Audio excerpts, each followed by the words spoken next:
KBS 열린 토론.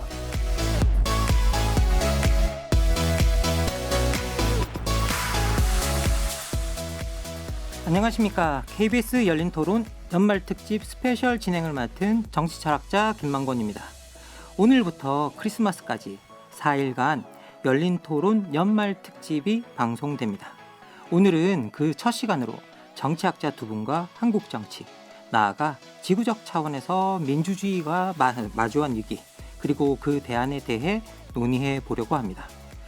올해 우리나라와 미국은 모두 새로운 정부가 출범했습니다.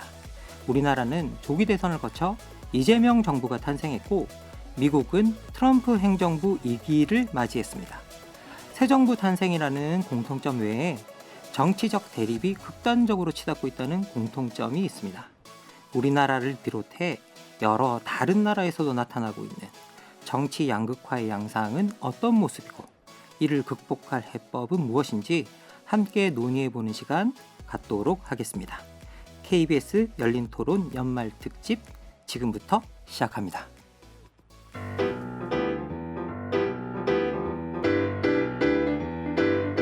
열린 토론과 함께한 한 해 어떠셨나요?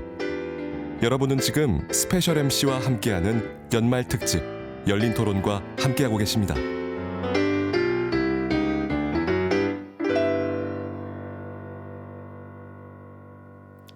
오늘 열린 토론 함께 진행해 주실 정치학자 두 분 소개해 드리겠습니다. 한마디로 저희 정치학계의 귀한 재원입니다. 정치이론과 현장에 모두 밝은 정치학자 이관우 국회 입법조사처장님 나오셨습니다. 인사 부탁드리겠습니다. 네, 안녕하세요. 입법조사처장 이관우입니다. 예, 또 다른 귀하신 분입니다. 사실 저희 정치학자 중에 미국 유학하신 분들 정말 많은데요. 정작 미국 정치 전공하신 분들이 드뭅니다. 근데 그 드문 미국 정치 전문가이신 하상흥 서강대 정치외교과 교수 자리해 주셨습니다. 안녕하세요. 네, 어서 오세요. KBS 열린 토론을 비롯한 KBS 1라디오의 모든 프로그램은 유튜브에서도 함께할 수 있습니다. 많은 시청 부탁드리겠습니다.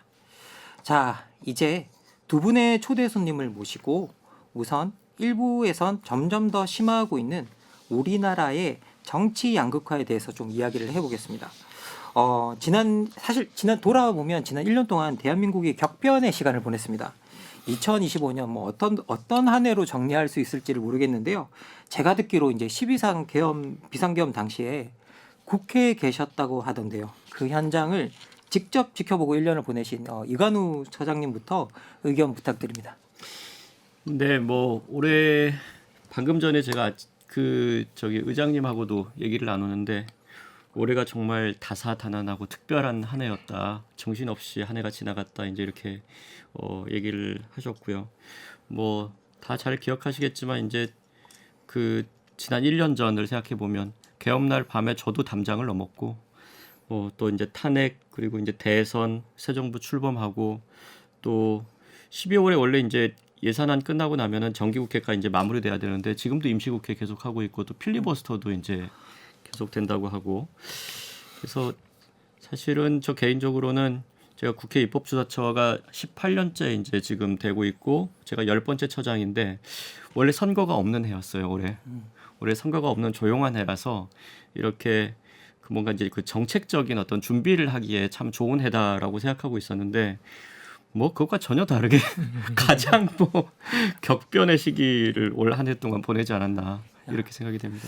정책 준비를 해야 되는 어떤 그런 시기인데 그런 걸 할 여유가 없을 정도로 또 정치도 좀 양극화되고 또 많은 일이 있었다라는 이야기해 주십니다. 예, 하상훈 교수님 어떠셨습니까? 저는 조금 더 이제 좀 거시적인 시각에서 2025년을 평가해 볼 필요가 있을 것 같은데요. 뭐 다 아시다시피 이제 2025년 1월 20일 트럼프 대통령이 다시 이제 백악관으로 복귀를 하고 2기 행정부를 시작을 했는데 이제 그 2기 행정부의 행보가 매우 거칠고 예측하기가 어려운 일들이 많았죠. 그래서 우리 입장에서는 뭐 관세 문제 상당히 컸고 그리고 그와 이제 연동이 되어 가지고 이제 안보 문제 같은 경우에도 이제 세트를 짜야 되는 그런 상황이었고 이제 그 와중에 이제 새 정부가 또 우리 나라에 이제 들어왔고 이제 이런 상황이기 때문에 사실 이제 전 세계적인 차원에서 우리가 뭐 편안하고 뭐 안전하게 생각하고 있었던 이제 자유민주주의 질서가 이제 본격적으로 무너지고 있구나라는 거를 절실하게 깨달은 한 해고 이제 이렇게 이제 변화하는 세계 질서 속에서 이제 우리가 어떻게 생존을 해야 되는지 그리고 번영을 유지하기 위해서는 어떤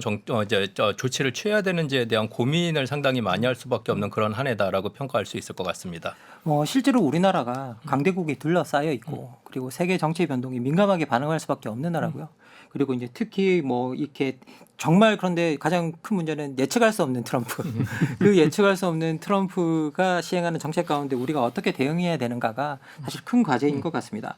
자, 그러면 이제 본격적으로요. 비상계엄 이후에 한국 민주주의에 대해서 좀 이야기를 해봤으면 좋겠는데요. 12.3 비상계엄 사태로 이제 그 무너진 일상, 이제 우리가 일상이 거의 무너지다시피 했는데 그런데 정말 그게 또 너무 신속하게 회복했습니다. 그죠? 그래서 이제 이걸 그렇게 회복할 수 있던 저력을 광장에서 빛났던 K민주주의 덕분이라는 평가가 있습니다.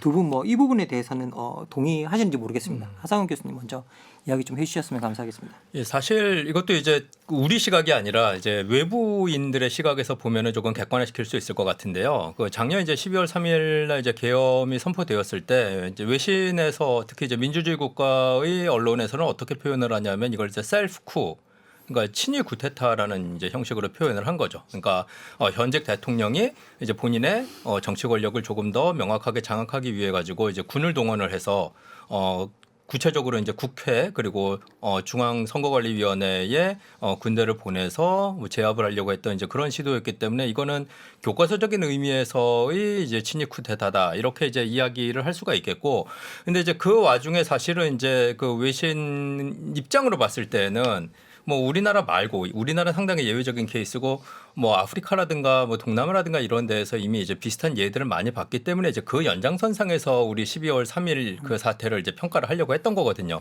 근데 이제 놀랐던 건 뭐냐면은 이제 말씀하신 대로 아무런 큰 문제 없이 매우 빨리 이제 정상적으로 이제 회복되는, 물론 정상 회복이라는 표현이 좀 어폐가 있을 수는 있지만 그래도 다른 나라, 즉 이제 친위 쿠데타가 있다라든가 군부 쿠데타가 있었던 다른 나라에 비해서는 놀라울 정도로 빠른 속도로 이제 회복이 됐다라는 점에 대해서 의아하게 생각을 할 뿐만 아니라 심지어 높게 평가하는 부분도 있는 것 같습니다. 근데 제가 좀 강조하고 싶은 부분은 물론 그 서부지법 난입과 같은 그런 일도 있기는 했지만 이번 그 12월 3일 그 계엄과 그리고 이제 탄핵 국면을 거치면서 밖에 계신 분들이 가장 인상 깊게 보는 건 폭력 행위가 거의 없다라는 거죠. 그러니까 이제 다른 나라 같은 경우에는 파업을 해도 우선 기물 파손은 기본이고, 그다음에 이런 식의 이제 폭동이 벌어진다라고 했을 때도 뭐 사람이 여러 명 죽거나 다치는 일들이 일상적으로 벌어지는데, 심지어 이제 유럽 국가에서도 그런데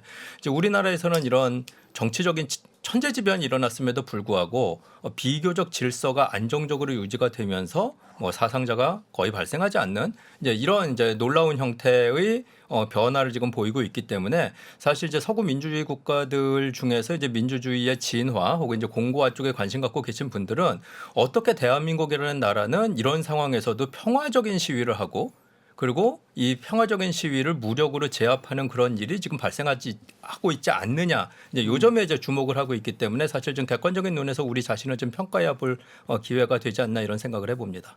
뭐 전 세계적으로 봐도 이렇게 친위 구테타를 평화적으로 제압한 그런 사건이 정말 몇 건 없기 때문에 이 부분에 대해서는 저희가 뭐 좀 높게 평가해도 되겠다라는 생각은 듭니다. 이관우 처장님 뭐 어떻게 생각하십니까? 네, 그 뭐 계엄 당시 상황에서도 우리가 잘 확인을 했듯이 어쨌든 당시에 이제 그 국회로 이렇게 모여주신 그날 밤에 그런 시민들의 어떤 그 행동, 그리고 이제 그 전체적으로 봤을 때는 국민들의 어떤 민주주의에 대한 강력한 선호도, 그리고 거기에 대한 신뢰, 이제 이런 것들이 당연히 가장 그 뭐 탄탄한 한국 민주주의가 좀 생존할 수 있었던 그런 이제 기반이었던 건 대단히 분명하고, 지금 전 세계적으로 한 30년 정도 걸쳐서 그 민주주의에 대한 신뢰도가 굉장히 지속적으로 하락하고 있거든요. 그러니까 예를 들면 그 꼭 민주주의 체제여야만 한다라고 하는 것에 대해서 이제 동의하는 정도가 전 세계적으로 좀 하락하고 있는데 아마 민주주의의 어떤 효용성 자체가 좀 떨어지고 있기 때문에 그런 거죠. 선거로 좋은 지도자들이 잘 뽑히지 않고 정치가 잘 안 된다라고 하는 것 때문에 그런데 그래도 한국은 그 부분에 있어서는 꾸준히 그게 이제 좀 유지되고 있어서 정치에 대한 신뢰도는 조금 떨어지지만 그래도 민주주의는 계속 해야 된다라고 하는 것이 이제 국민들 사이에서 아주 강하고요. 다만 이제 그 조금 우려되는 것은 이제 일상 회복이 좀 빠르게 됐어요. 빠르게 됐는데 한국에 그래서 이제 이렇게 말하지 않습니까? 한국인은 위기 극복의 DNA가 있다. 뭐 이렇게도 얘기를 하는데 근데 이게 반대로 좀 생각해 보면 한국인들이 참 위기에 강해요. 위기에는 강한데 평상시에 좀 약하다는 얘기가 되겠죠. 그러니까 위기를 참 잘 극복한다는 얘기는 사실은 위기에 자주 빠진다는 얘기거든요. 그러니까 더 좋은 것은 위기를 잘 극복하는 건 참 좋아요. 좋은데 그것도 이제 없으면은 정말로 뭐 어려워지는 거죠. 국가가. 참 이번에도 어떻게 보면 위기 극복을 참 잘하는데 그러면 위기에 자주 안 빠지면 더 좋죠. 네, 근데 이제 우리가 평상시에 좀 약하다. 그래서 이제 또 이제 한편으로는 그 데이비드 런시만 같은 이제 학자는 자꾸 그렇게 위기를 극복하다 보면 좀 자만하게 된다는 어떤 그런 경고도 하거든요. 민주주의가 자만에 더 빠질 수도 있다. 그래서 우리가 지금 약간 그런 이거를 우리가 위기를 극복했다고 해서 안심할 때가 아니라 오히려 자꾸 이렇게 큰 위기를 맞고 또 어찌어찌 그걸 극복하다 보니까 우리가 자꾸 자만하게 되는 것은 아닌가. 좀 이런 것도 좀 되돌아볼 필요가 있다고 생각을 합니다. 뭐 이건우 처장님께서 우리가 위기 극복엔 강한데 그러면 평소에 이걸 잘 못하고 있다는 거다라고 말씀해 주셨는데 결국은 이게 그러면 우리가 일상의 우리 민주주의가 되게 좀 취약하다라는 이제 그렇게 볼 수 있을 것 같은데요. 그러면 우리 일상의 민주주의 취약성은 어디에 있다고 보시는지 좀 짧게 하상훈 뭐 교수님께서 언급해 주셔도 좋을 것 같습니다. 그러니까 뭐 그 한국 민주주의의 취약성 뭐 이건 뭐 민주주의 제도 자체가 사실 뭐 완벽한 정치 제도가 아니기 때문에 뭐 다양한 방식으로 그 취약성이 현실화될 수가 있는데요. 우리나라 같은 경우에는 사실 그 민주주의의 가장 큰 취약성이라고 할 수 있는 게 한 두 가지 정도 되는데 이제 하나는 안타깝게도 이제 일반 국민들이 그 민주주의 제도의 작동 원리에 대해서 여전히 잘 이해를 못하고 있는 게 아닌가라는 생각을 이제 그 학교에 있는 사람으로서 자주 합니다. 이게 뭐냐면 사실 뭐 그 민주주의라는 게 뭐 삼권 분립이라는 원칙도 있고 그리고 정기적으로 치러지는 선거를 통해서 사실은 승자에게 한시적으로 권력 독점을 허락하게 해주는 거거든요. 여기서 중요한 건 한시적이죠. 영원히가 아니라. 근데 이 한시적인 권력 독점을 잘 받아들이지 못하는 것 같아요. 그러니까 한시적으로 권력 독점하게 하고 한쪽에 마음대로 해봐라. 근데 니네가 못하면 다음 선거에 우리가 다른 쪽에 권력을 주겠다라는 식의 이게 이제 기본적인 논리인데 평시에도 권력을 자꾸 나눠 갖자고 얘기를 해요. 근데 저 권력을 나눠 갖게 되면은 그럼 선거를 왜 합니까? 라는 질문이 나오는 거죠. 그러니까 권력을 나눠 갖는 게 사실은 뭐 이제 권력을 남용하게 됐을 때 견제를 해야 된다 이런 차원까지는 좋은데 이게 뭐 다수당 소수당이 있고 여당 야당이 있는데 항상 권력을 나눠 가져야 된다.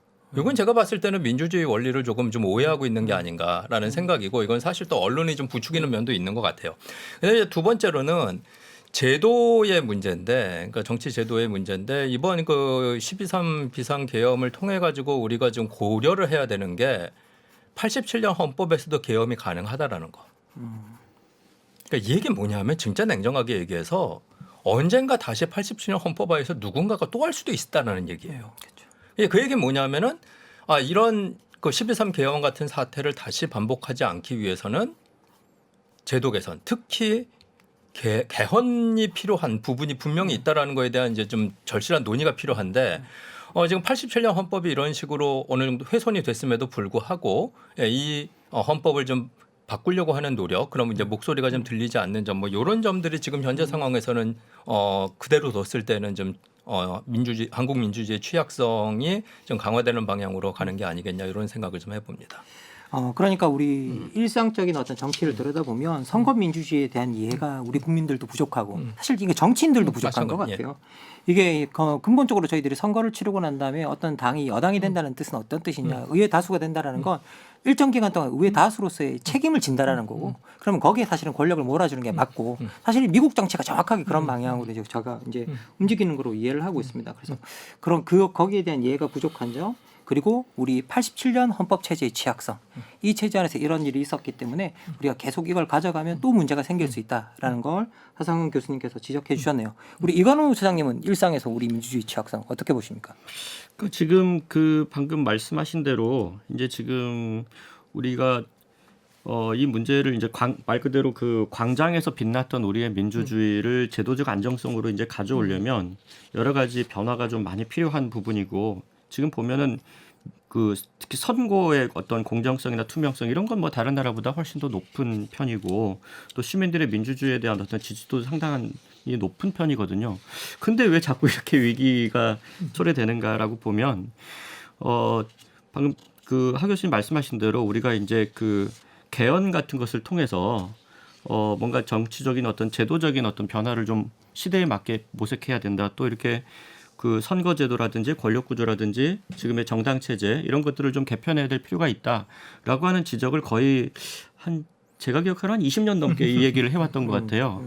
그런데 그런 개혁의 과제들을 계속해서 미루고 있었거든요. 우리가 계속해서 미루고 있다 보니까 그런 것들이 이제 계속해서 누적되어서 그럼 민주주의는 작동을 뭐 형식적으로 어느 정도 하는데 정치의 내용은 점점 나빠지고 있다. 말 그대로 정쟁이라고 하는 것이 좀 더 극단화되고 있는 그런 지금 모습이 보이고 또 어떤 정치적 책임성도 굉장히 지금 낮아지고 있죠.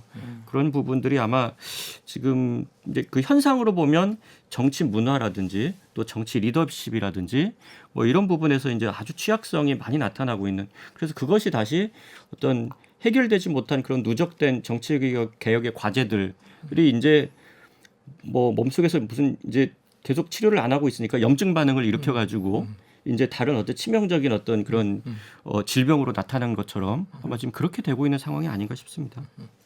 그러니까 이제 우리가 사실 우리 정치의 문제점을 모른 게 아니었다. 우리는 이미 오래전부터 알고 있었고 그것을 바꿔야 된다고 이야기했는데 정치가 계속 이걸 고치는 걸 개혁하는 걸 그 과제를 미뤄왔다.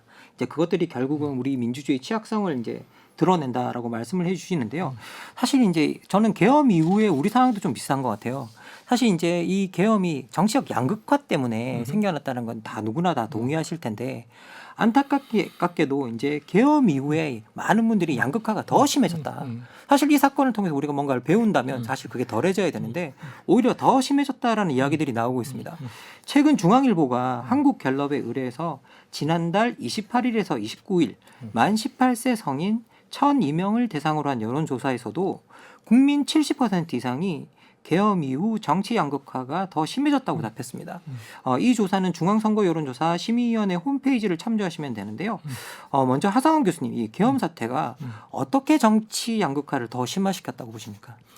사실 뭐 양극화에 대한 이야기는 이제 우리 정치권에서도 많은데 저는 개인적으로 뭐 과거에 비해서 지금 더 많이 우리나라 정치가 양극화되었냐에 대해서는 좀 유보적인 입장이긴 합니다. 예, 왜냐하면 10년 전, 20년 전 신문을 들여다보면 그때도 심했다고 분명히 얘기가 나와요. 그러니까 그때가 더 심했는지 지금이 더 심했는지는 조금 더 명확하게 파악해야 될 필요가 있는 것 같긴 한데 근데 지금 질문하신 내용 그러니까 계엄 그리고 이제 탄핵 이후 지난 1년 사이에 이제 양극화가 더 심해졌다라고 국민들이 느끼는 이유는 명확하죠. 왜냐하면 분명히 그 비상계엄 이제 불법적인 비상계엄이 선포가 되었고 이제 그 불법이라는 이유 때문에 결국 그 전 대통령이 이제 탄핵이 되는 그런 일로 지금 현재 상황에서 이제 어느 정도 마무리된 상황인데 근데 그 계엄의 그리고 그 탄핵의 그늘로부터 지금 우리 정치권이 아직 자유롭지 못하기 때문에 지금 국민들이 지금 현재 상황에서 계엄 이후 탄핵 이후 양극화가 심해졌다 이렇게 생각하는 것 같습니다. 그 이게 뭐냐면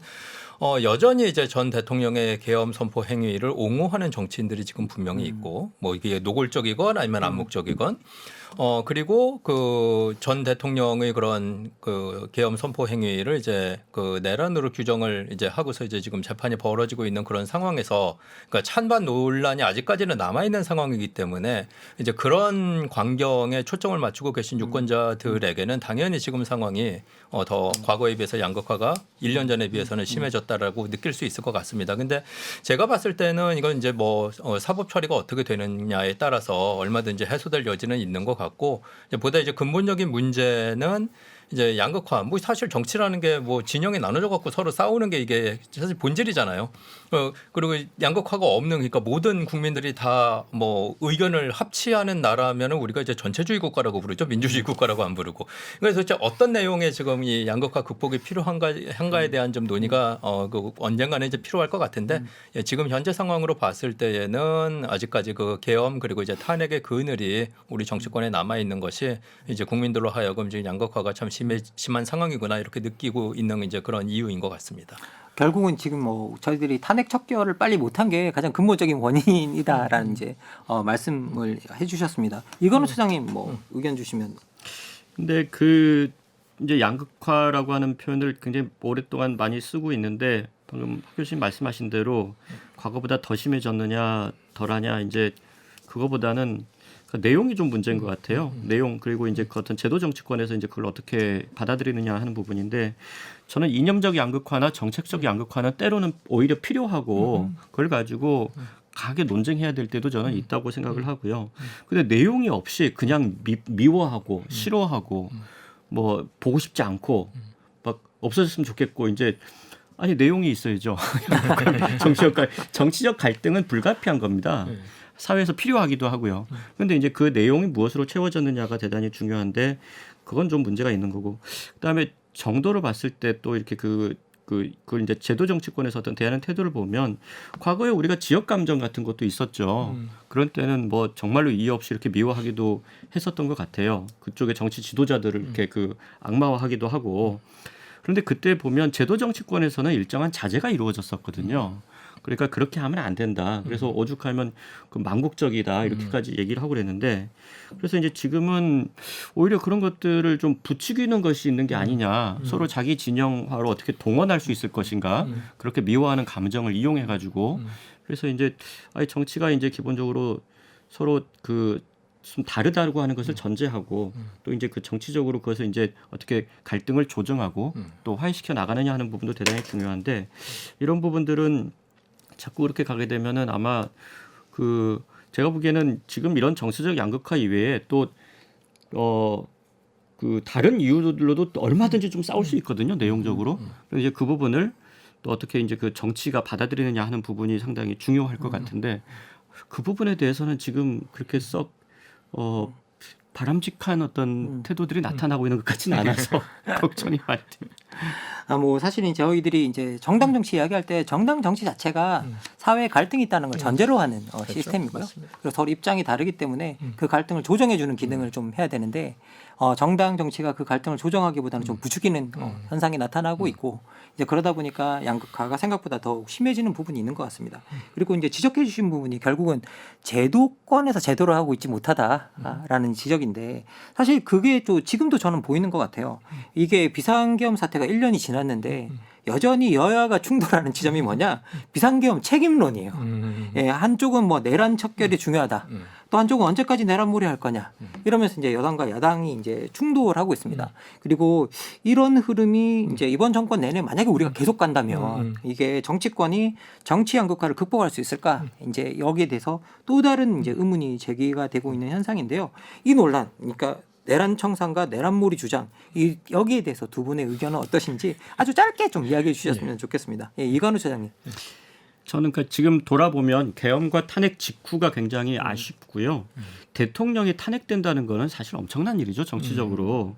대통령 탄핵이 우리가 3번 있었는데 2004년에 노무현 대통령 국회에 탄핵했고 또 2016년에 박근혜 대통령 탄핵됐는데 사실 당시에 2번을 보면 국민 의견이 어느 한쪽으로 상당히 압도적으로 통합이 됐어요. 그 당시에 그 2번의 탄핵은 한 번은 인정이 안 되고 또 한 번은 인정이 됐지만 어쨌든 국민의 의견이 모아져 가지고 통합이 됐는데 지금 이렇게 길게 이 어떤 여파가 진행되고 있는 거는 지금 계엄과 탄핵 직후에 어떤 그런 국민 통합의 어떤 모습이 이루어지지 않은 것이 지금 제가 보기에는 가장 큰 원인인 것 같고 지금 좀 시간이 좀 지나가지고 약간 버티게 된 것 같은데 뭐 지금 여당 입장에서는 계엄 일으킨 세력 용서하기 어렵다 이렇게 이제 계속 하고 있는 것이고 보수 입장에서는 보니까 지난 대선 때 한 절반 정도 지지를 받았으니까 야, 버틸만 하지 않느냐 지금 이렇게 돼버려서 아마 저는 지금 돌이켜 보면은 계엄과 탄핵 직후에 어떤 국민 통합이 좀 이루어졌으면 지금 훨씬 더 나아지지 않았을까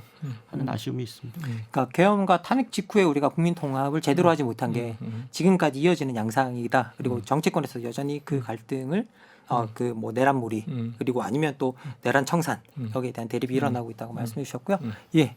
사실은 뭐 내란몰이냐 이제 내란 청산이냐 뭐 사실 그 내용을 놓고서 조금 관심을 갖고 보게 되면은 논란의 여지가 있을 것 같다라는 뭐 인상은 받는데, 근데 저는 조금 더 이제 좀 멀리서 객관적인 입장을 좀 견지를 하려고 노력을 하면서 바라보게 되면은 어떤 형식으로건 청산은 필요하다고 저는 생각을 합니다. 왜냐하면 이 민주주의 국가는 법으로만 작동을 하는 게 아니라 이 민주주의 국가에서 정치형이라는 거는 사실은 이제 법과 별도로 이제 관행이라는 게 상당히 중요한데 선례가 중요하다라는 거죠.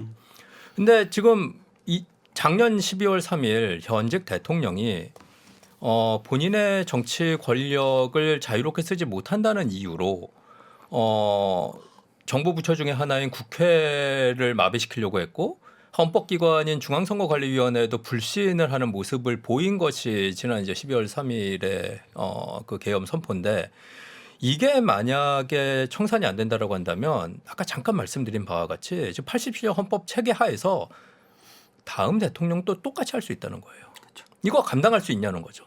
똑같이 하는 게 아니라 더 잘할 수 있겠죠. 왜냐하면 선례가 있으니까. 그러니까 한번 해봤으니까. 그리고 그렇죠. 여기에 대해 처벌도 안 받는다면 더 하겠죠. 그렇죠. 저는 그걸 좀 생각해 봐야 된다고 생각합니다. 그러니까 우리가 다음 대통령이 작년 12월 3일과 같은 결정을 하는 걸 더 지금 감당할 수 있냐. 여기에 대한 대답은 제가 봤을 땐 명확할 것 같고, 그럼 이걸 막기 위해서는 헌법을 개정을 하던가 그러니까 계엄 선포 조건을 좀 더 까다롭게 한다라든가, 아니면 그와 동시에 작년 12월 3일 계엄 선포를 한 이 사건에 대해서는 확실하게 청산을 하고 가야 되는 게 맞는 거죠.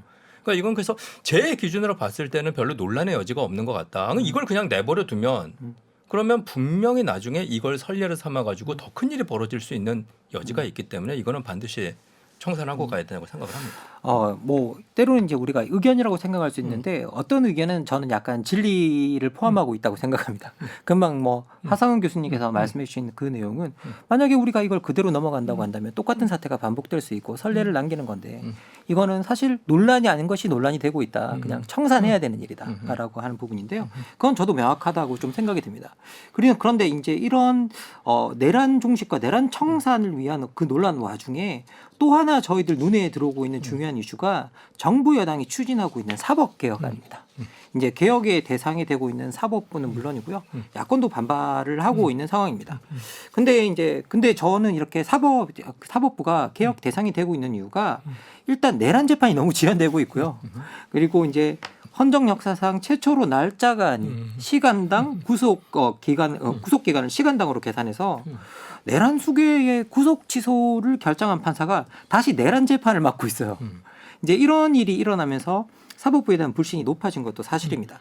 이제 이렇게 이제 내란 청산을 명분으로 해서 사법 개혁에 대한 논의들이 벌어지고 있는데 이 사법 개혁에 대한 이제 의견도 좀 궁금합니다.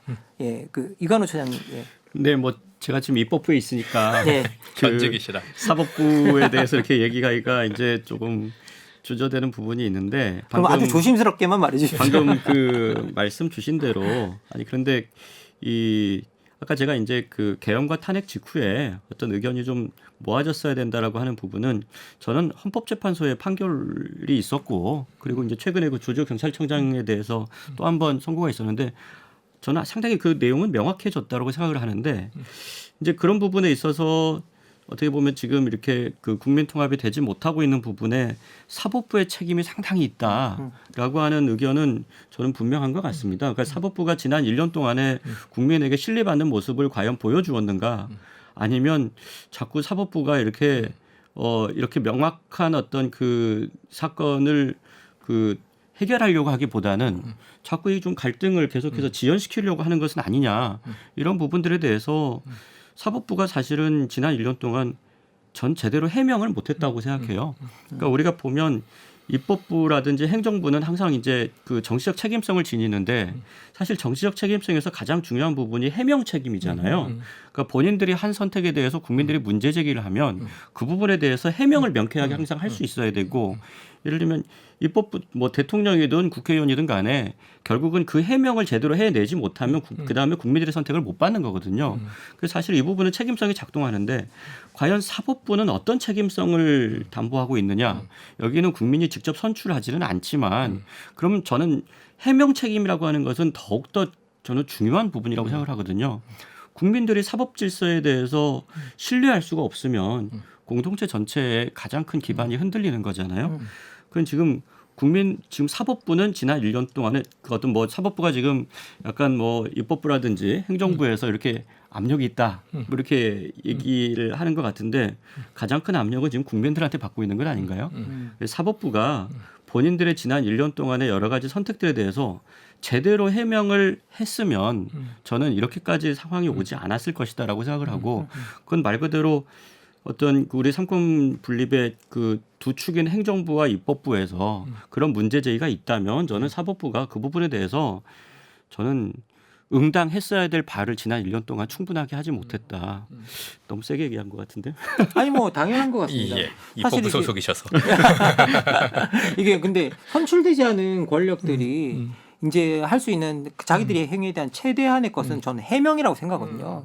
그런데 그것조차도 제대로 지금 하지 못하고 있기 때문에 사법부가 비판에 놓여 있다라는 이제 이야기였고요. 하상원 교수님 좀 예, 짧게. 뭐 저도 같은 생각입니다. 그러니까 세상이 많이 변했기 때문에 뭐 지금 이제 입법부 계시는 처장님은 더 잘 아시겠지만은 뭐 요즘 국회의원들은 세상 흐름에 따라 가지고 뭐 이제 보좌관 중에 한 명 정도는 이제 쇼트도 잘 만들고 이러는 사람으로 이제 두는 뭐 이런 상당히 이제 그 국민과 소통하기 위한 노력, 좋게 보면 예, 그런 일을 하는데 뭐 사법부는 사실은 뭐 행정부 입법부에 비해서는 일반 국민으로부터 많이 떨어져 있는 게 사실이죠. 그래야 되는 것도 있고 어느 정도는 왜냐하면 그분들은 이제 법의 전문성을 갖고 계시는 분들이기 때문에 이제 공정하게 법을 집행하기 위해서는 여론에 휘둘리면 안 된다라는 그런 이제 대원칙이 있는 건 맞는데 다만 이제 처장님께서 말씀하신 대로 세상이 바뀌었기 때문에 본인들의 전문성은 우리가 인정을 하지만 본인들의 행동에 대해서 커뮤니케이션은 일반 국민과 해야 된다라고 생각을 합니다.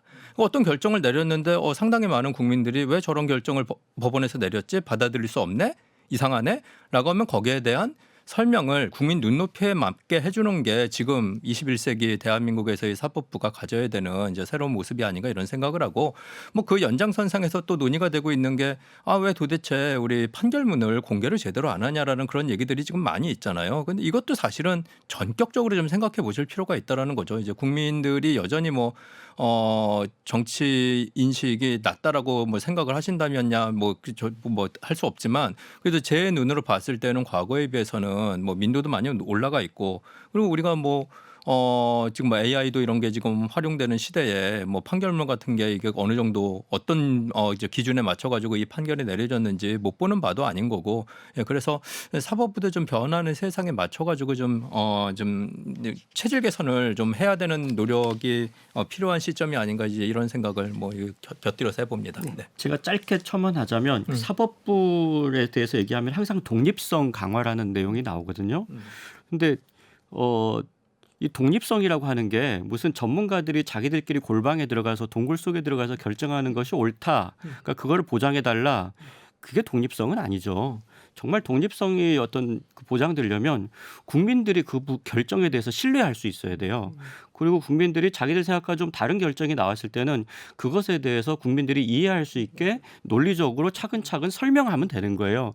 그런 신뢰가 높아지면은 당연히 독립성이 강화되겠죠. 근데 지금 우리가 독립성을 강화한다라고 했을 때 그 부분에 대해서는 책임성이 그만큼 높아지고 말씀하신 대로 국민들과 소통이 더 강화돼야 되는데 저는 그 독립성 강화라고 하는 것을 꼭 사법부뿐만이 아니라 우리가 어떤 개혁을 할 때 좀 잘못 이해되고 있지 않은가 하는 우려가 있습니다. 네. 기본적으로 사법부가 자신들의 행위를 제대로 설명하지 못하고 그리고 심지어 자기들의 판결물조차 공개하지 못한다라고 하면 상당히 이제 국민에게 신뢰를 받을 수 없는 상황을 스스로 만들고 있다라고밖에 이제 말을 할 수 그렇게밖에 말을 할 수가 없는 것 같습니다. 그래서 좀 안타까운 상황이라는 생각이 드는데요.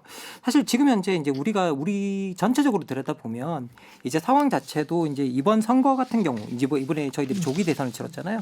그 조기 대선을 치를 때 저희들이 확인했던 것들 중에 하나가 뭐냐면 우리 전체 유권자들이 좀 보수화되고 있는 게 아니냐. 왜냐하면 이게 탄핵 이후에 치러지는 선거인데 사실 이게 양극화니 뭐니 그런 논란이 올 만한 것들이 아닌데도 불구하고 극단적 양극화 대립이 온 게 결국은 우리 유권자들이 상당수가 보수화되면서 일어난 일이 아니냐라는 이야기가 나오고 있습니다. 그래서 이 유권자들의 보수화에 대해서 한마디씩 짧게 언급해 주셨으면 좋겠습니다. 이건우 소장님 어떠십니까?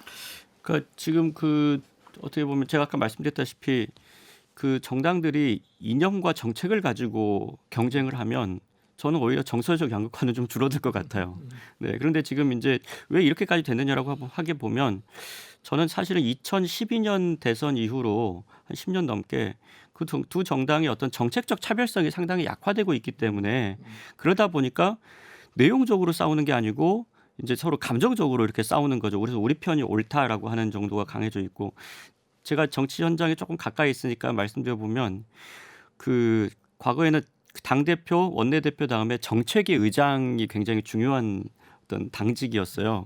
근데 지금 아마 양당의 정책위 의장이 누군지 우리가 잘 모를 거예요. 언론이 잘 안 나오고. 네. 제가 생각하기에 한 10년 전에는 양당의 중요한 정책들을 결정할 때 정책위 의장들의 생각이 중요하다. 이렇게 얘기하고 또 정책위 의장들이 만나서 의견 조율도 하고 뭐 이랬던 것 같은데 지금은 정책적 쟁점이 별로 없고 그래서 우리 아마 일반 시민들이 생각하시기에 정책의 의장들이 자꾸 언론에 나온다 그러면 이건 좋은 일이다. 정책적 경쟁하고 있다. 서로 차별성 있게.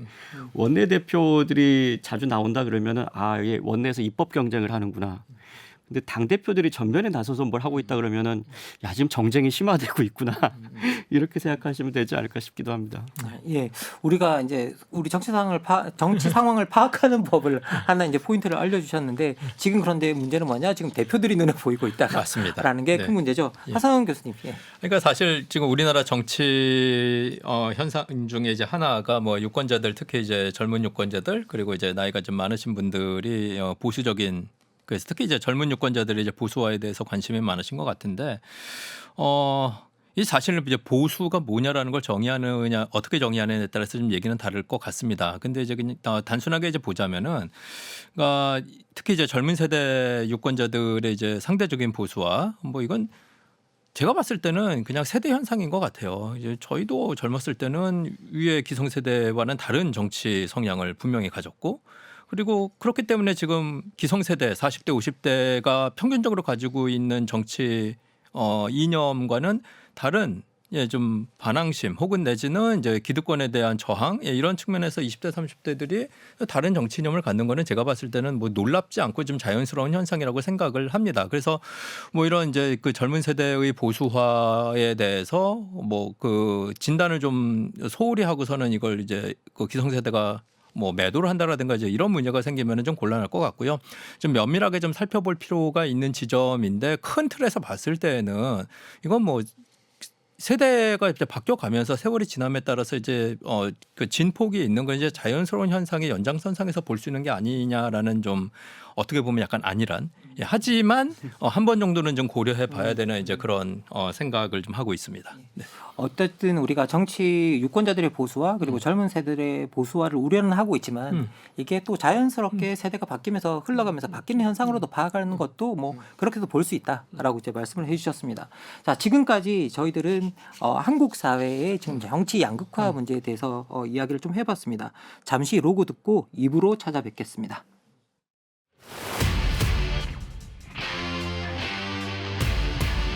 토론에 정답은 없습니다. 토론이 세상을 바꿀 수도 없습니다. 하지만 질문은 새로운 세상을 만들 수 있습니다. 질문으로 올바른 세상을 만드는 첫걸음 KBS 열린 토론.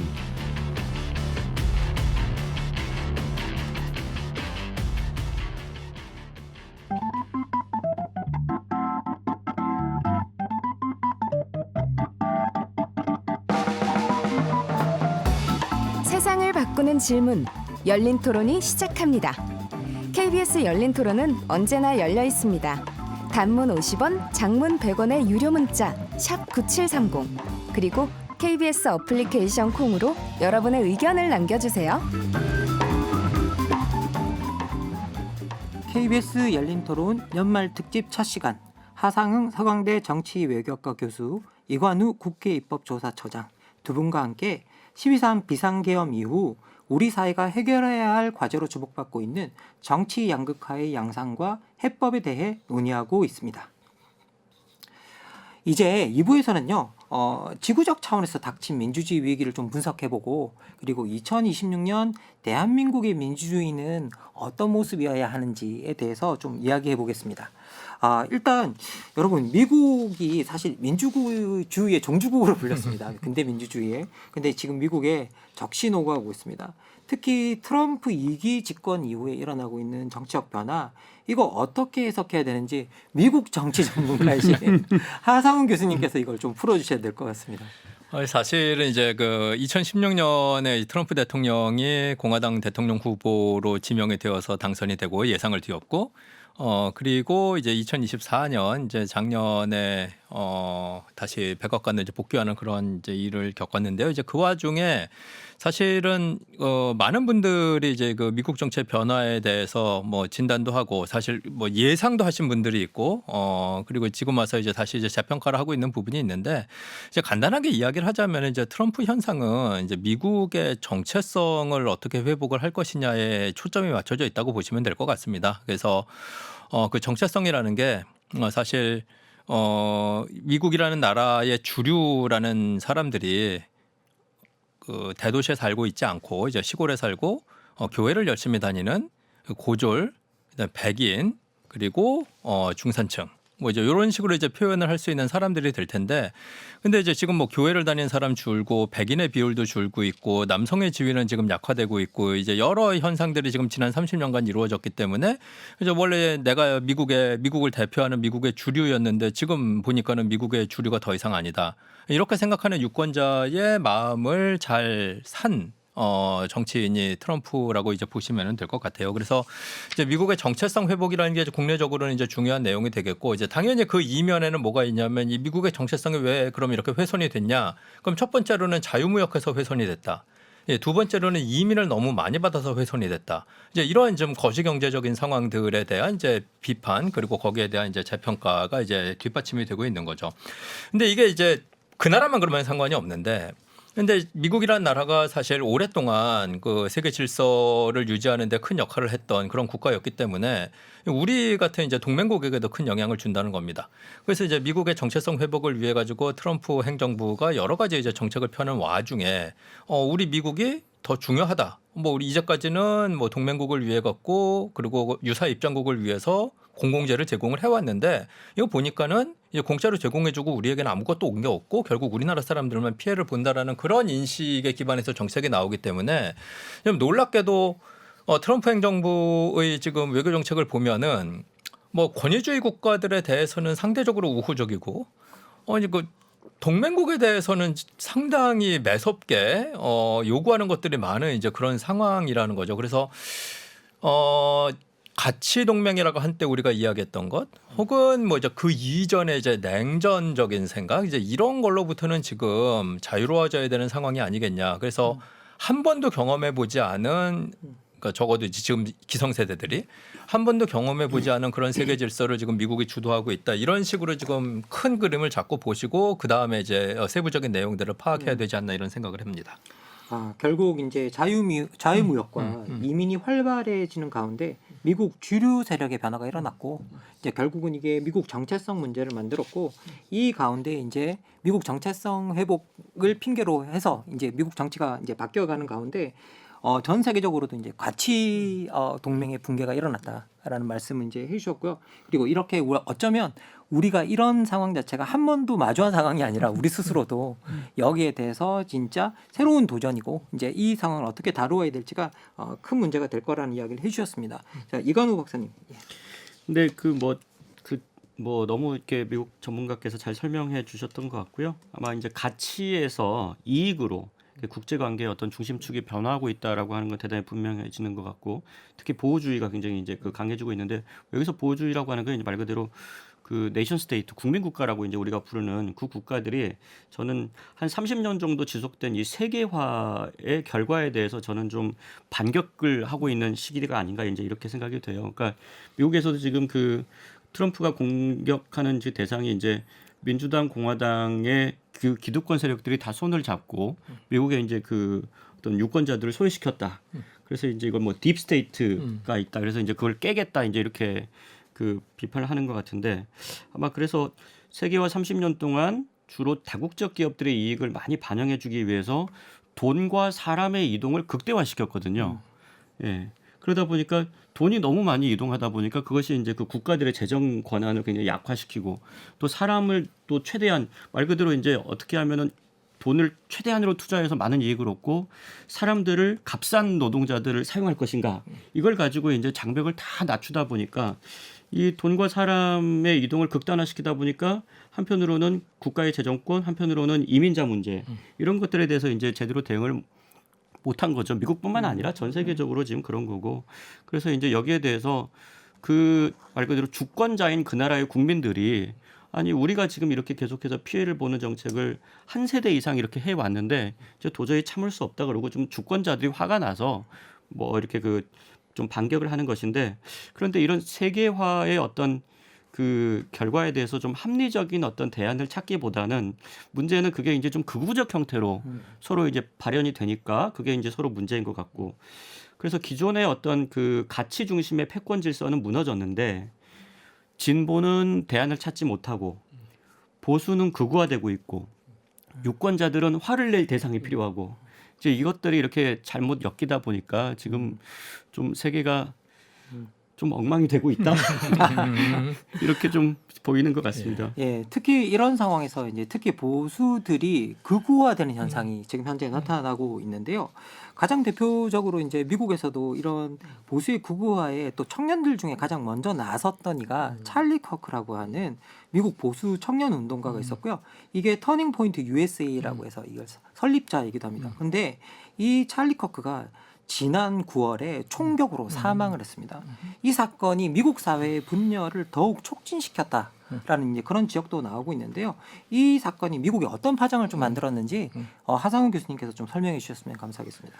사실 그 찰리 커크라는 분의 이름을 사실 그 사망 사건 이전에는 한국에서 들어보신 분들이 많지 않을 수도 있을 것 같습니다. 근데 말씀하신 대로 찰리 커크는 좀 주목을 받은 이유가 상당히 젊은 나이에 뭐 대학도 중퇴하고 터닝 포인트 USA라는 이제 조직을 만들었는데 그 조직을 아주 빠른 속도로 이제 전국 조직으로 확산을 시킨 이제 그런 사람이죠. 당연히 이제 정치 성향은 우리가 일반적으로 이야기했을 때 극우에 가까운 이제 그런 분인데, 근데 이제 이분 같은 경우 이제 왜 이렇게 성장을 했는지를 사실은 먼저 따져봐야 됩니다. 이제 보면 당연히 우리가 많이 이야기하고 있는 미디어 환경 변화가 큰 거죠. 그러니까 이분은 사실 뭐 유튜브라든가 뭐 아니면 다른 이제 그 SNS라는 그런 도구를 활용을 해서 이제 본인의 그 강한 메시지, 노골적인 메시지, 그 예전 같으면은 차마 그런 얘기를 하지 못했을 것 같은 그런 이야기, 이제 우리가 소위 이제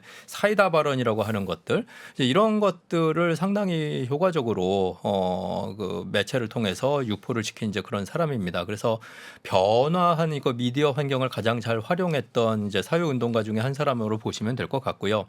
근데 재밌는 점은 뭐냐면은 이제 이분이 특히 이제 젊은 세대, 미국의 젊은 세대 좀 이제 보수 성향의 젊은 세대를 또 동원하는데 큰 성공을 했는데, 이 마가 세력이라고 이제 Make America Great Again이라고 해서 이제 그 트럼프의 이제 지지를 하는 이제 그런 세력도 사실 그 내분이 있단 말이에요. 예, 그래서 안 밝혀지고 있는 게 이 찰리 커크를 도대체 누가 죽였냐?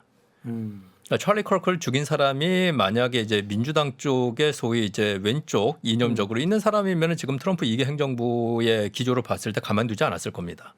예, 이제 언론 플레이를 엄청나게 했겠죠. 근데 지금 조용한 걸 보면은 이제 많은 사람들의 의심이 아직 이제 공개적으로 밝혀진 바가 없기 때문에 의심만 할 뿐인데, 찰리 커크를 죽인 사람이 알고 보면 내부자가 아니냐? 그러니까 내부 분열 때문에, 그러니까 찰리 커크의 입장과 좀 반대되는 입장을 갖고 있는 사람의 이런 암살 사건을 저지른 게 아니냐 이러면서 지금 찰리 커크 사망 사건 이후에 사람들이 주목하고 있는 거는 이 마가가 어느 정도 공고한 세력이냐, 마가가 어떻게 갈라질 수 있을까, 그 안에 분파가 도대체 몇 개나 있나, 이제 이런 쪽에 지금 관심을 갖고 있는 상황이라 전체 미국 정치에 큰 영향을 줄 만한 일은 지금 생각보다는 많지 않고 트럼프 이후를 생각하는 공화당 그리고 트럼프 이후를 생각하는 유권자들의 이제 관심을 그 안에서 이제 받고 있는 그런 상황이라고 보시면 될 것 같습니다. 오히려 찰리 쿠크가 이제 일종의 미국 사회를 분열시키는 어떤 그런 파장을 만들었던 사건보다는 오히려 다음 트럼프 이후에 어떤 세계가 만들어질 건가에 대해서 보수들이 어떻게 관심을 가지고 있는가 이런 걸 볼 수 있는 하나의 지표적인 사건이라고 이야기를 좀 해주셨습니다. 정말 새로운 시선이라고 저도 오늘 들으면서 이제 많이 배웠습니다. 그런데 이제 우리 미국뿐만 아니라 유럽도 사실 극우들이 극득세를 하고 있습니다. 이제 2018년 이후에 유럽 각국에서 극우 정당이요 집권을 하거나 대중의 지지를 얻고 있는 그런 상황인데. 극우 정당의 약진은 이런 극우 정당이 어떻게 유럽에서 약진했는가? 이건 유럽에서 공부하신 우리 이관우 처장님께서 이야기해 주셨으면 감사하겠습니다. 이제 가장 아마 그 근본적인 원인은 그러니까 전 세계 극우의 어떤 발응의 어떤 구조적인 원인은 아까 제가 말씀드렸던 대로 어떤 그 세계화의 결과로서 전 세계에서 사회경제적 불평등이 커졌다. 제가 보기엔 그것인 것 같고 그러니까 유럽도 지금 경제적 침체가 이제 계속 오랫동안 되고 있죠. 근데 이제 그게 그 경제적 침체가 계속되니까 이제 사람들은 왜 이런 것이냐에 대해서 이제 불만을 갖게 되는 것이고 그런데 일자리 경쟁에서 이제 이민자들에게 이제 특히 그 어떤 자국민들이 이렇게 손해를 보고 있는 것이 아니냐 이제 이런 부분들이 유럽은 특히나 이제 그 예를 들면 동유럽 그다음에 아시아 국가 그리고 이제 아프리카에 이렇게 이제 그 둘러싸여 있는데 여기서 이제 EU 내로 들어오는 이제 이민자들이 상당수가 있고 또 거기에 대해 상당히 관대한 어떤 정책을 가지고 있었고 그다음에 EU 내부에서도 지금 굉장히 많은 그 이민자들이 이렇게 왔다 갔다 하거든요. 그래서 예를 들면 그 영국 같은 경우에도 보면 그 주로 이제 그 저학력 백인 노동자들이 가지고 있었던 일자리가 동유럽 이민자들에게 이제 상당히 많이 넘어갔어요. 그러니까 이제 그런 것을 보면서 이게 이제 그 이 기존의 이민자들을 받아들이는 시스템에 문제가 있다. 또 그것이 이 이민자들이 많이 들어오다 보니까 기존의 복지 시스템을 이게 좀 버텨내기가 좀 어려워요. 기존의 복지 시스템이 무너진다라고 하는 것은 말 그대로 유럽 국가들한테는 사회의 근간이 무너지는 거거든요.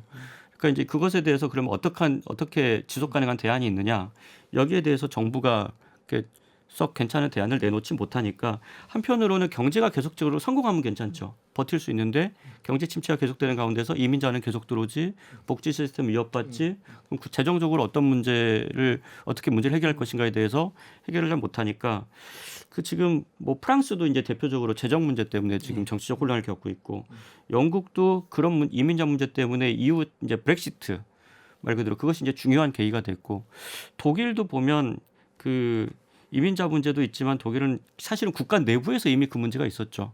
이제 그 동독 지역의 저발전 문제 이게 지금 이제 한 세대 정도 이제 지나가니까 동독 지역에 있는 그 저발전 지역의 이 독일 시민들은 한편으로는 이민자하고 또 경쟁을 해야 된단 말이죠.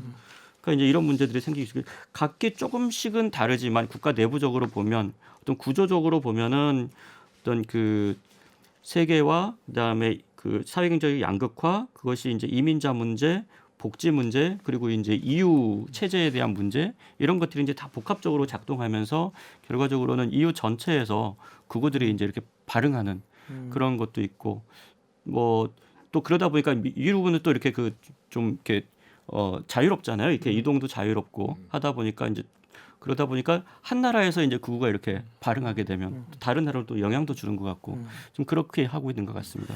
아니 저희들이 사실 이렇게 미국에서 무슨 일이 일어나고 있는지 유럽에서 무슨 일이 일어나고 있는지 뭐 알아보는 건 호기심도 있겠지만 이런 것들이 우리한테 어떤 영향을 주는지 아니면 우리도 뭐 비슷한 맥락에서 그런 일이 진행되고 있는지 아니면 우리 나름의 어떤 특이한 또 다른 맥락이 있는 건지를 보기 위해서잖아요. 그러면 이제 여러분들이 보시기에는 우리나라도 지금 뭐 정당의 보수화 이야기도 계속 나오고 있지만 그런 차원을 좀 넘어서 극우 정당이 등장할 수 있는 정치 환경이 조성되고 있는지 여기에 대해서 한번 여쭤보고 싶습니다. 하상훈 교수님. 사실 유럽 특히 이제 서유럽에서 극우 정당이 주류 정치권에서 이제 득세를 하고 있고 그리고 그 연장선상에서 미국의 지금 트럼프 현상도 뭐 극우 운동의 한 부분이다라고 이제 볼 수 있다면은 그들이 정치적으로 성공하게 된 결정적인 이유는 아까 처장님이 말씀하신 이민 문제라고 봐야 될 것 같습니다. 근데 이제 이민 문제 이게 사실 간단한 문제가 아닌 게 그들은 이런 생각을 못 해가지고 이민을 계속 받았냐? 그건 아니거든요. 왜냐하면 이민을 그들이 받은 것, 유럽이 무슬림 국가들로부터 이민을 받고 그리고 미국이 불법 이민자까지도 심지어 이제 중미로부터 계속 받아왔던 이유는 사실 경제적인 문제란 말이에요.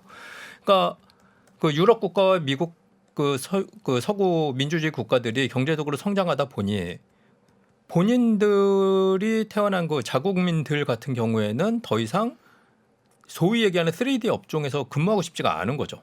그래서 뭐 도살 일이라든가 뭐 육류를 가공하고 포장하는 일이라든가 그다음에 농업, 어업 같은 곳, 축산업 그리고 뭐 이삿짐 센터라든가 뭐 이런 청소 이런 일들은 더 이상 이제 자국민들이 안 하고 이민자가 훨씬 더 싼 값에 그런 일을 하겠다고 오니까는 받은 거예요. 그래서 싼 값에 이민자를 쓰니 그 일을 경영하는 사람들에게도 도움이 되는 거고 국가 전체적으로 봤을 때도 경제적으로 도움이 됐기 때문에 쓴 건데 문제가 되는 건 뭐냐 하면은 유럽이나 미국에서 받은 이민자들이 자기들과 종교도 다르고 문화도 다르다라는 거죠. 그리고 인종도 다른 거죠. 그래서 경제적으로 지금 성장이 더디어지고 심지어 침체된 상황에서 내 삶이 왜 이렇게 팍팍해졌지라고 자문을 할 때 옆에서 정치인들이 이제 극우 정치인들이 야 그거 이민자 때문이라고 얘기를 하는 거예요. 근데 여기서 중요한 건 뭐냐면은 그 이민자가 일상생활에서 눈에 띕니다. 피부색이 다르고 그다음에 옷 입은 것도 다르고 말도 달라요.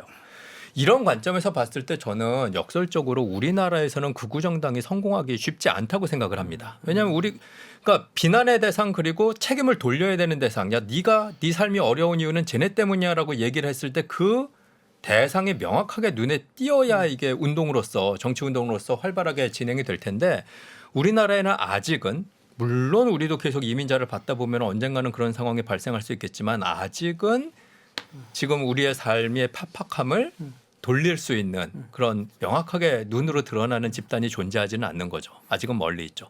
그래서 지금 현재 상황으로 봤을 때는 유럽에서 지금 관찰되는 극우 정당이 득세하는 상황은 아직까지는 안 올 것 같긴 한데 앞으로 어떻게 될지는 건 좀 두고 봐야 될 문제일 것 같습니다. 뭐 이관우 차장님은 어떻게 생각하십니까?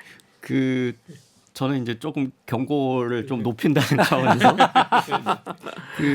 이제 그 극우의 여러 가지 이제 이민자 문제 자체는 우리가 이제 그 숫자도 그렇게 많지 않고 아직은 그렇기 때문에 이제 심각하지 않은데 제가 좀 위험하게 보는 것은 이제 외국인 혐오는 상당히 심각한 편이다 지금. 그 이제 그 극우의 어떤 여러 성향 중에 외국인 혐오가 하나 있고 그다음에 또 여성 혐오가 있고 여성 혐오, 소수자 혐오 이런 것들이 있고 또 하나가 이제 미국 같은 경우에 지금 아까 찰리 컬커 얘기도 하셨지만 종교적 근본주의 이제 이런 부분. 근데 한국에서 이런 부분들은 지금 좀 나타나고 있어서 이런 부분들이 이제 다 겹치면 그다음에 이제 그 예를 들면 기존의 시스템 자체를 부정한다든지 이제 이렇게 되면은 조금 여성 혐오, 소수자 혐오, 외국인 혐오, 그다음에 종교적 근본주의 이런 것들이 이제 조금 불안한 요소들은 없지 않다라고 하는 거고 그다음에 이제 또 하나 이걸 촉발시킬 수 있는 거는 두 가지인데 하나는 제도 정치권이 그것을 밀어내느냐 아니면 적극적으로 수용하느냐 저는 사실은 그 부분이 굉장히 중요한 측면이라고 생각이 되고 또 하나는 우리 그 언론 환경 특히 이제 SNS라든지 유튜브 환경을 보면 극우가 자라날 수 있는 어떤 토양은 충분하다. 특히 이제 그게 상업성과 연결이 되기 때문에 그래서 이제 이런 어떤 위험 요소들은 제가 보기엔 상당히 있어서 가장 제가 보기엔 중요한 것은 제도 정치권의 행위자들이 아마 가장 중요한 변수가 되지 않겠느냐라고 생각합니다.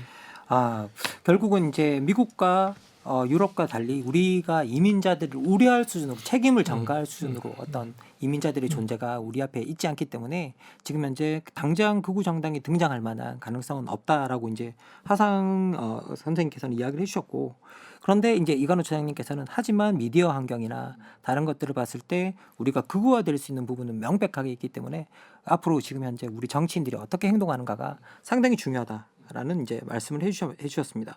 그런데 이제 전체적으로 보면 이제 상황이 나쁘게만 가고 있는 건 아닌 것 같아요. 왜냐하면 지난 11월 뉴욕 시장 선거 보면 대표적인 것 같습니다. 이게 그 트럼프 대통령과 대척점에 서 있던 민주당 주자인 사실 생각해 보면 무슬림 이민자 30대 청년 정치인이 뉴욕 시장에 이제 당선이 됐습니다. 이 맘단이 당선이 주는 메시지 어떤 건지 하상원 교수님 한번 좀 풀어주셨으면 감사하겠습니다. 사실 뉴욕시라는 데가 일상생활에서 얘기할 때는 저기는 미국이 아니에요라고 얘기하는 곳이거든요. 그러니까 사실 제가 뉴욕에 10년 살았는데 맞습니다. 예, 미국이 아니죠. 전문가잖아요. 예, 그냥 다른 나라죠. 예. 그러니까 이제 미국 미국 평균으로 봤을 때도 가장 정치적으로 진보적인 사람들이 많이 모여 사는 곳이고 뭐 돈도 가장 많은 곳이고 그래서 그냥 뉴욕시 정치를 보면서 이제 미국 전체의 정치를 유추한다라는 거는 좀 어불성설이긴 한데 다만 이제 이 맘다니 이번에 뉴욕시장으로 당선된 분이 언론의 스포트라이트를 받은 건 맞습니다. 근데 저는 이제 1차적으로 트럼프가 자꾸 언급을 해서 그런 것 같아요. 네, 사실 그게 좀 증폭된 바가 있습니다. 트럼프가 뭐 저런 사람이 어떻게 뉴욕 내가 사랑하는 뉴욕시에 트럼프 타워에 있는 뉴욕시의 시장을 할 수 있냐 뭐 이런 식으로 해서 사실은 이제 미국 지방선거도 우리 지방선거랑 마찬가지로 뭐 투표율도 엄청나게 낮고 사람들 관심이 없는데 트럼프가 자꾸 이제 띄워주니까 언급을 하니까 이제 그것 때문에 좀 전 세계적인 뉴스가 된 바가 있다라고 생각을 하고요. 근데 이제 맘다니 같은 경우에는 지금 민주당 좀 답답해 보이는 그 민주당의 하나의 그 시사점을 주는 것이 좋은 키워드 하나를 발굴했어요. 예, affordability라고. 예, 그래서 그러니까 삶을 영위할 수 있는 능력. 예, 그래서 너무 물가가 비싸다. 이제 이런 걸 다 집약해서 표현하는 단어 하나를 지금 민주당이 다른 정치인들도 사용할 수 있는 이제 그런 이제 기회를 줬다라는 거고 놀랍게도 지금 트럼프도 나도 동의한다 이러면서 이제 둘이 저 선거 전에는 그렇게 아웅다웅 싸우더니 이제 끝나고 나서는 이제 백악관 집무실에서 사이좋게 웃으면서 사진을 찍은 모습도 보여준 바죠. 근데 여기서 이제 주목해야 되는 건 뭐냐면은 우리가 뭐 너무나도 이제 정치를 극단적으로 이제 양 진영으로 나눠서 보는 게 익숙해져 있기 때문에 뭐 미국 정치를 볼 때도 뭐 민주당과 공화당은 완전히 다르고 뭐 대척점에 있다라고 보는데 사실은 그렇지 않은 부분도 많습니다. 이게 뭐냐면 그 트럼프가 성장하게 된 계기가 뭐 처장님도 말씀을 하셨고 사회자분께서도 말씀을 하셨지만은 이제 심한 경제 불평등 때문에 피해를 보고 있는 사람들 이 사람들이 이제 트럼프를 찍은 거다라고 얘기하는데 이 사람들에게는 사실은 다른 옵션도 있어요. 2016년 기준으로 봤을 때는 민주당의 버니 샌더스죠. 그렇죠. 똑같은 얘기를 한단 말이에요, 트럼프랑. 다만 이제 다른 이제 사회문화적 현안에서 입장이 다를 뿐이지 경제 현안으로 초점을 맞춰 봤을 때는 사실은 민주당의 버니 샌더스 이야기하는 거랑 공화당의 트럼프가 얘기하는 거에 구분점이 별로 없습니다.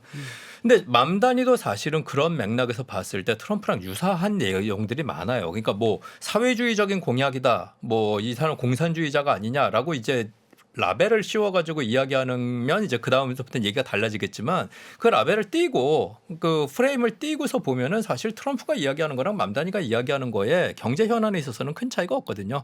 그래서 민주당 입장으로 봤을 때는 2028년 다시 백악관을 회복을 해야 되겠다고 목적을 세운다면은 정말로 중도 성향의 사람들만 우리가 공략을 할 것이냐. 아니면 트럼프의 레토릭을 우리식으로 소화해서 맘다니 방식으로 선거운동을 하는 게 오히려 나을 것이냐를 지금 고민하게 만든 이제 그런 대표적인 정치인이라고 보시면 될 것 같습니다. 저희들이 이제 그 미국의 이제 특히 이제 이 미국 정치에 대해서 많이 이야기하는 게 사실 미국 정치 양극화 양상이 저는 우리 정치 양극화 양상과 좀 닮은 면이 좀 많다고 생각이 좀 들어요. 그래서 저희들이 이제 미국 정치에 대해서 이제 이야기를 좀 집중적으로 좀 더 해봤는데 이제 뭐 미국도 이제 내년 11월에 이제 중간 선거를 앞두고 있고요. 우리도 이제 우리는 미국보다 앞서서 6월에 지방 선거가 또 예정이 되어 있습니다. 그래서 조기 대선 이후에 처음 치러지는 선거인데요. 이 내년 지방 선거는 이재명 정부와 여당에 대한 첫 심판의 성격도 있는 것 같아요. 이 내년 지방 선거의 화두 뭐가 될 건지에 대해서 이건우 소장님 이제 의견 좀 부탁드리겠습니다. 네, 지금 시기적으로 보면 새로운 정부가 출범하고 나서 이제 딱 1년이 되는 것이니까 어쨌든 뭐 정부에 대한 평가도 있겠습니다만 어쨌든 또 선거는 정당들이 치르는 거잖아요. 그래서 대선 이후 1년 동안 그 양 당은 잘 해왔는가 이제 이런 부분들에 대해서 좀 유권자들 평가가 있을 것 같고 또 한편으로는 이제 내년 초에 그 윤석열 등 포함해서 이제 그 비상계엄 관련해서 1심 재판 결과가 나오면 그 재판 결과를 가지고 두 정당이 어떻게 반응하고 또 변화하느냐 또 이제 예를 들면 계속해서 그 민주당은 계속 내란 얘기를 할 것인지 아니면 자 이제 어느 정도 정리가 됐다고 보고 새로운 좀 전환할 것인지 한편으로는 국민의힘 입장에서는 뭐 윤 어게인 얘기를 지금 계속 할 것인지 안 할 것인지 뭐 이제 그런 부분들에 대해서 아마 저는 조금 뭐 변화가 있을 수밖에 없지 않겠느냐 내년 초에. 그래서 이제 그 부분을 좀 주목해 봐야 될 것 같고요. 또 지방선거인데 너무 중앙정치에 매몰되는 건 사실 바람직하지 않아서 좀 맘다니 같은 그런 이제 어떤 기존의 기득권 세력과 좀 다른 이야기를 하는 그런 어떤 새로운 정치인들이 좀 나와줄지 이제 그것도 좀 주목이 되는 부분이고 또 지금 수도권 집중이 굉장히 심한 지금 상황이잖아요. 그러니까 이게 말 그대로 지방선거니까. 그래서 저는 사실은 지금 뭐 그 개헌 얘기가 약간 주춤하긴 합니다만은 어떤 내년 초에 그런 어떤 정치적 변화가 좀 그 이루어지고 나면 지방선거를 기점으로 해서 우리 그 분권형 개헌이라든지 그다음에 우리 균형 발전을 어떻게 할 것인가 이제 거기에 대한 이야기들도 좀 중심적으로 어떤 그 좀 정책적인 논쟁이 돼야 되지 않겠는가 하는 생각도 듭니다. 그러니까 결국 내년 지방선거를 앞서서 우리가 해야 되는 이야기들의 좀 수준을 좀 바꿔보자라는 이야기이신데요. 하상훈 교수님은 어떻게 생각하십니까? 그러니까 저도 마찬가지 생각인데요. 그러니까 지방선거가 사실은 이제 지방 정치에 초점을 맞추고 지방의 발전, 뭐 지방 보호 뭐 이런 거에 이제 초점을 맞춰야 되는데 뭐 늘 지방선거 우리 그래 왔듯이 이제 중앙 정치에 매몰이 되어서 선거가 치러질 가능성이 높다라는 생각이고요. 그런 걸 좀 지양을 해야 되겠죠.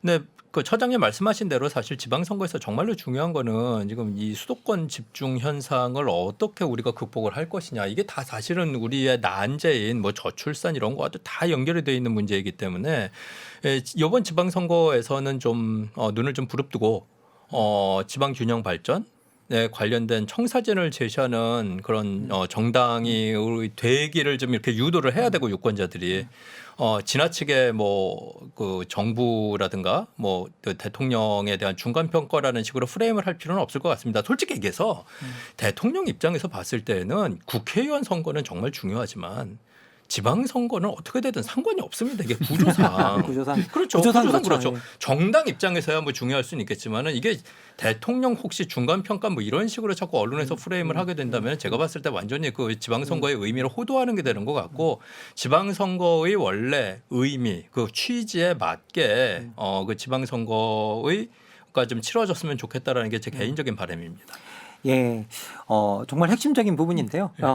지방선거는 지방선거답게 치러야 한다라는 이야기입니다. 사실 이제 저희들이 오늘 계속 이제 정치 양극화 이야기를 했었고요. 결국 이 이야기를 했던 건 앞으로 우리가 이 문제를 좀 해결하고 극복해 보자는 의미입니다.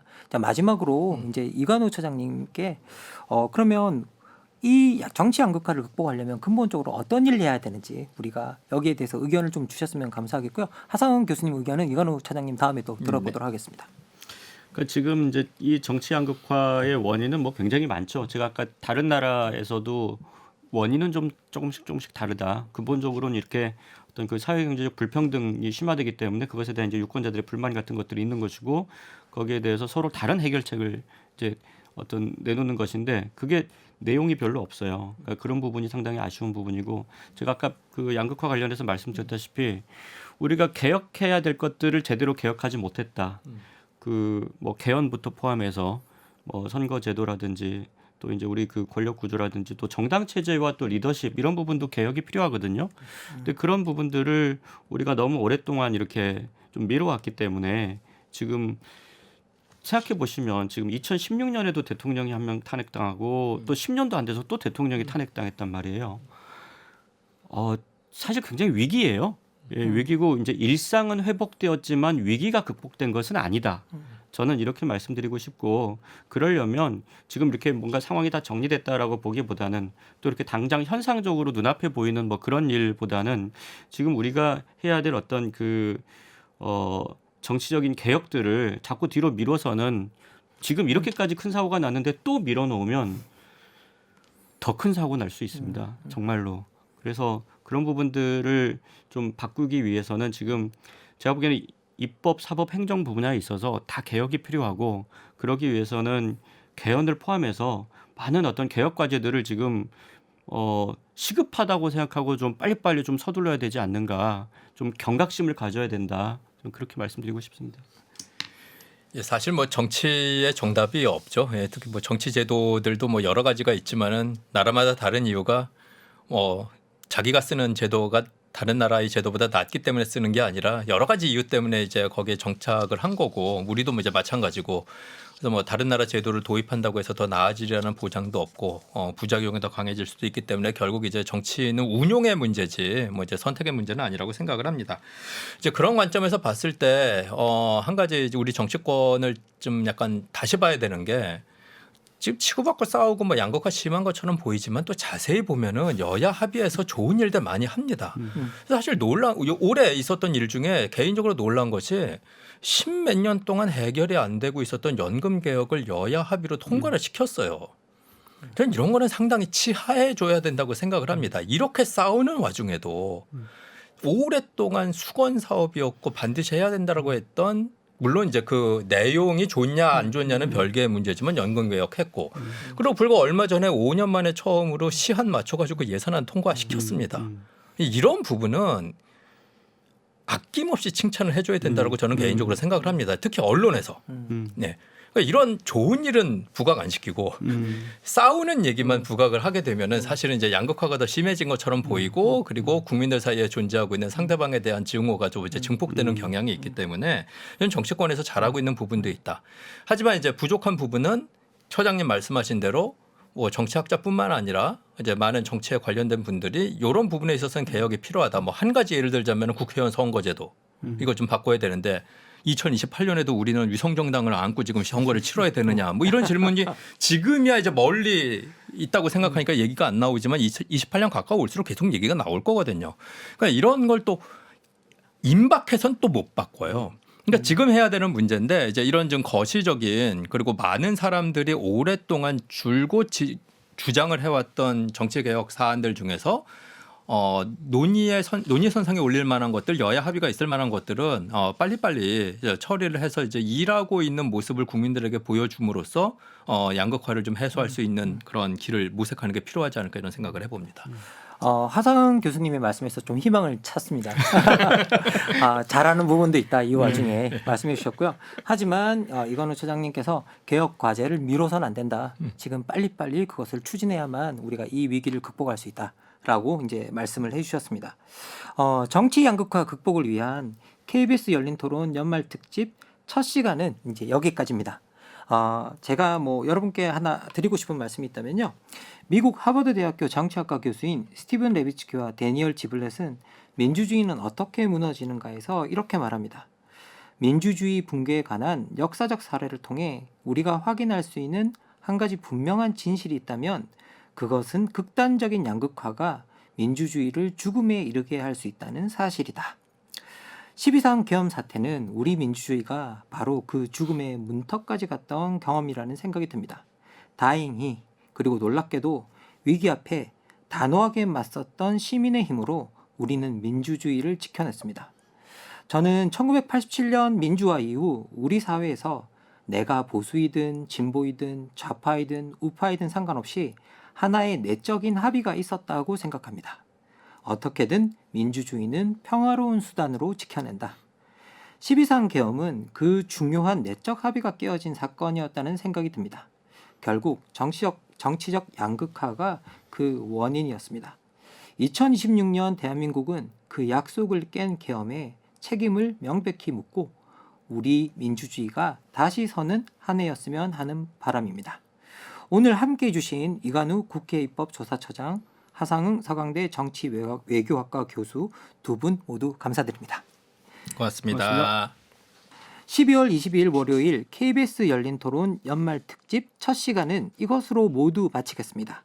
마이클 잭슨의 힐 더 월드를 들으면서 저는 물러가겠습니다. 지금까지 KBS 연말 토론 연말 특집 스페셜 진행자 김만권이었습니다. 함께해 주신 청취자 여러분 고맙습니다.